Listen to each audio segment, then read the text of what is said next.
The Little Prince, Chapter 8. I soon learned to know this flower better. On the Little Prince's planet, the flowers had always been very simple. They had only one ring of petals. They took up no room at all. They were a trouble to nobody. One morning they would appear in the grass, and by night they would have faded peacefully away. But one day, from a seed blown from no one knew where, a new flower had come up, and the little prince had watched very closely over this small sprout, which was not like any other small sprouts on his planet. It might, you see, have been a new kind of baobab. The shrub soon stopped growing and began to get ready to produce a flower.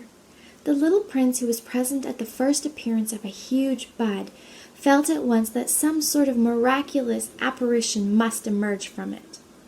But the flower was not satisfied to complete the preparations for her beauty in the shelter of her green chamber. She chose her colors with the greatest care. She adjusted her petals one by one. She did not wish to go out into the world all rumpled like the field poppies. It was only in the full radiance of her beauty that she wished to appear.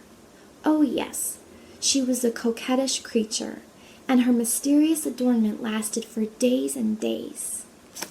Then one morning, exactly at sunrise, she suddenly showed herself.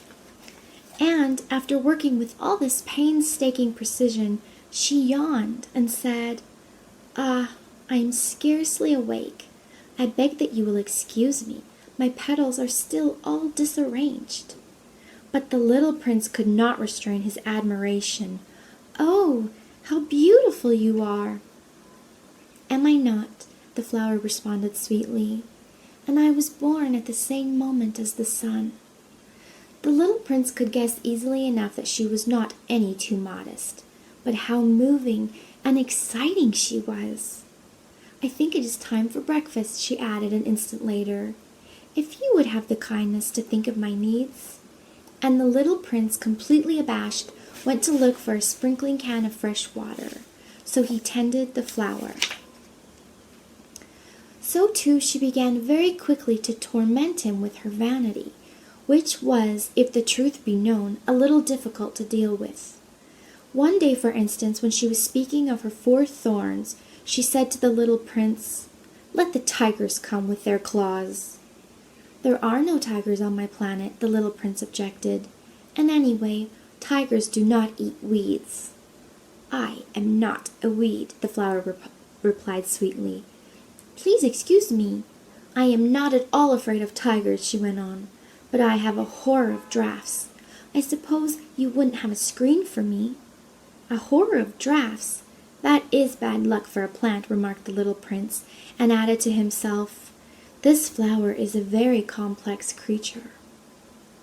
"At night I want you to put me under a glass globe. It is very cold where you live. In the place I came from—" But she interrupted herself at that point. She had come in the form of a seed. She could not have known anything of any other worlds. Embarrassed over having let herself be caught on the verge of such a native untruth, she coughed 2 or 3 times in order to put the little prince in the wrong. "The screen, I was just going to look for it when you spoke to me." Then she forced her cough a little more so that he should suffer from remorse just the same. So the little prince, in spite of all the good will that was inseparable from his love, had soon come to doubt her. He had taken seriously words which were without importance, and it made him very unhappy.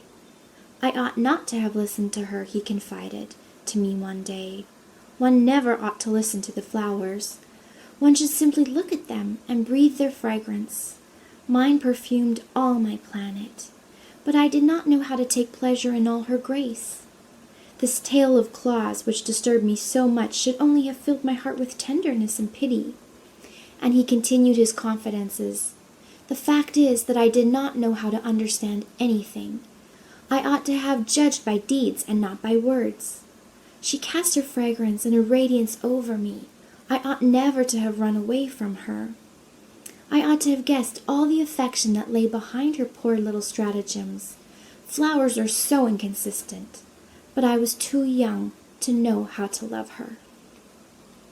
that's the end of The Little Prince, Chapter 8.